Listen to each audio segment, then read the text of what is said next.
Welcome back on News in Depth on TSPN. I'm Al Lennox, and I'm with Terry Sanders, our Amador County Veteran Service Officer. Earlier, you touched on some benefits for families. So, in other words, there are some benefits that are veteran-specific, but there may be some benefits that are family-specific. Could you kind of allude a little bit to that differentiation? Sure. Understand that if a veteran is service-connected 30% or higher, that veteran actually gets extra pay based on his dependents, which would be a spouse and or children. Also, if that child is 18, they're automatically dropped off of the veteran's benefit. However, if that child is going to school, continuing their education, that child can then be re-added to the benefits. And also, meaning that they're going to college, which is a benefit for a child of a service-connected disability. It's called a California Tuition Fee Waiver Program.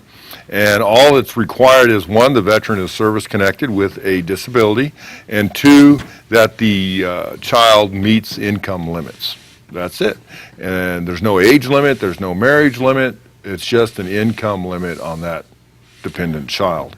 And also, if the veteran is service-connected at 100%, there's Champ VA for the spouse, there's the Chapter 35 education benefits for the spouse and the children. So there's many things out there. Wow, that's terrific. And who would know those things unless they came and saw you? That's right. You know, when you file these claims, oftentimes it's subjective sometimes, and there's maybe a difference of opinion. What do you do with that claim at that point in time? Well, if the VA denies their claim based on their opinion, the veteran could file a notice of disagreement. He could supply more information.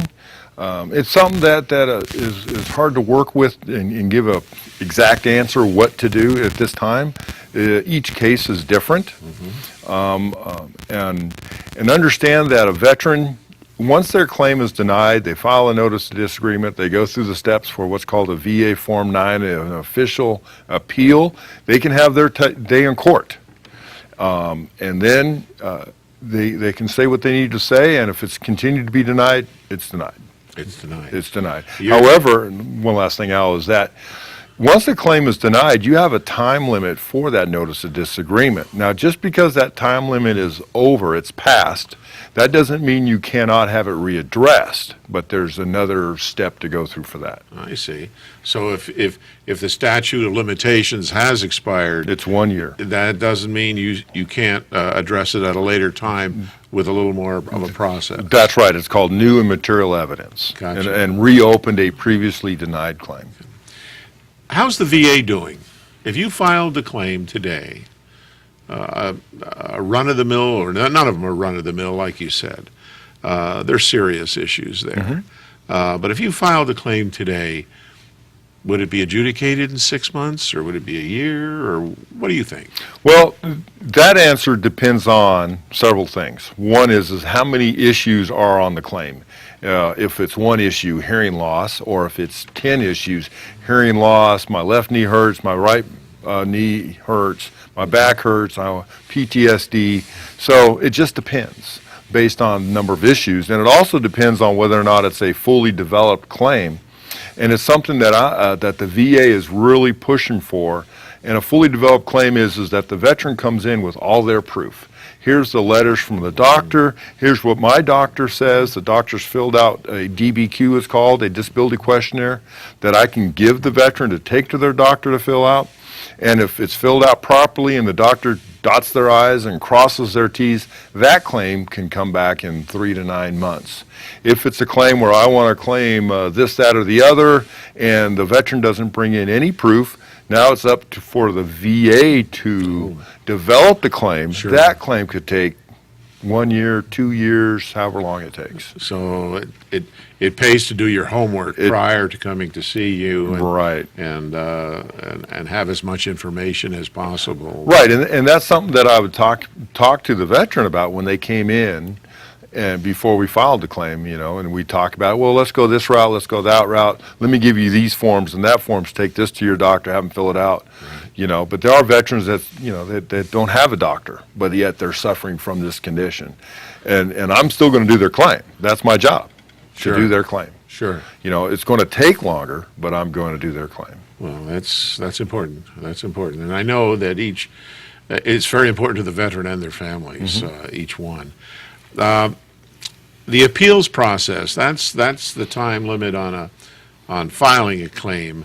Are the appeals processes any longer, or are they getting better, or again, is it particular to that claim? Well, again, it would be particular to each claim. Every case is different. Every veteran's their issues are different than the veteran next door. And it's something that I see a lot of is people come in the office and say, well, so-and-so got this, or so-and-so got that, or they got their claim back in 6 months. And I go, well, you're different. And that's all I can tell you. The appeal process, in all honesty, if you go all the way up to your day in court, you're talking 3 to 5 years. Wow. That's how long it takes. Wow. And sometimes that's too long. And sometimes that's too long. However, on the positive side, if we want to look on the positive side, if the appeal is found in your favor, that's 3 to 5 years of retro pay.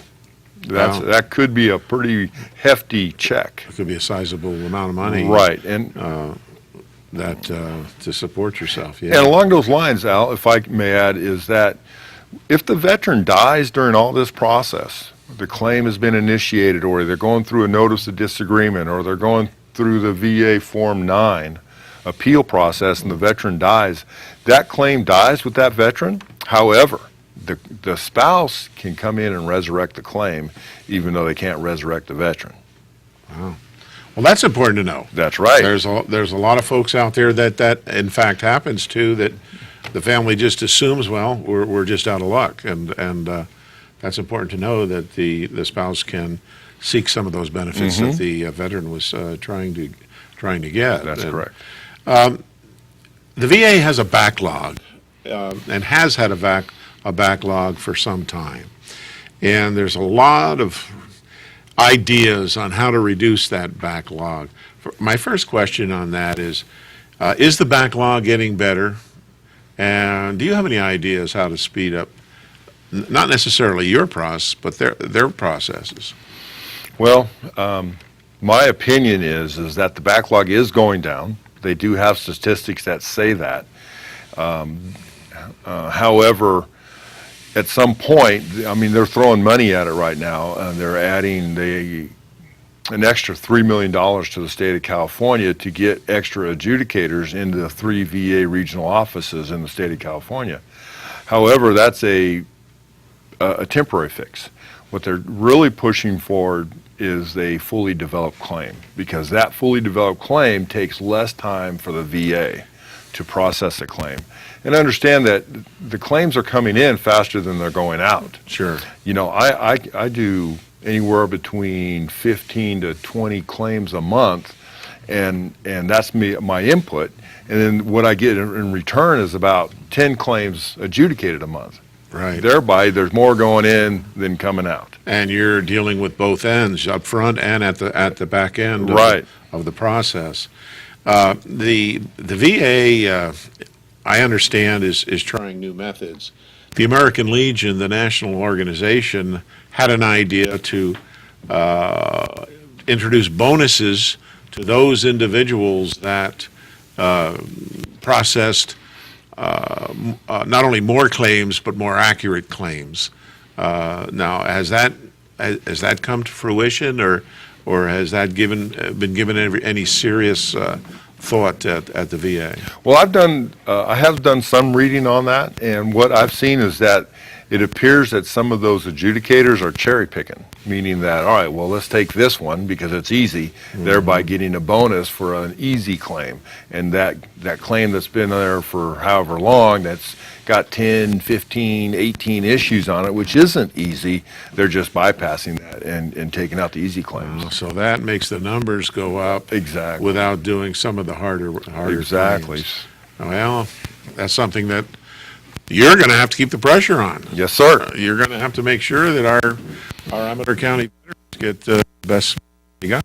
Well, something that I do on a monthly basis is I actually call the VA Regional Office Oakland, because that's where I send all my claims, and get a status on each and every claim I've sent in. And with the power of attorney, I can go on the VA databases. I could actually see what desk they're on. There's a phone number. Occasionally I call. I'm not going to say I call every time, but occasionally I'll call that person. And no, I can't give that number out to you guys. That's privy information. No, and we don't want to overwhelm them. We don't want to Right. abuse that. Right. Well, you've been here a while. Joined the American Legion, Amador Post 108. How do you like it?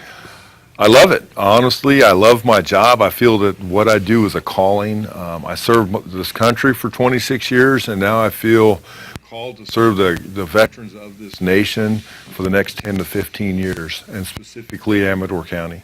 Good. And the American Legion is treating you okay? Or Well, yeah, you know, they haven't bought me a car yet, but that's Well, okay. No, I'm kidding. maybe the county will.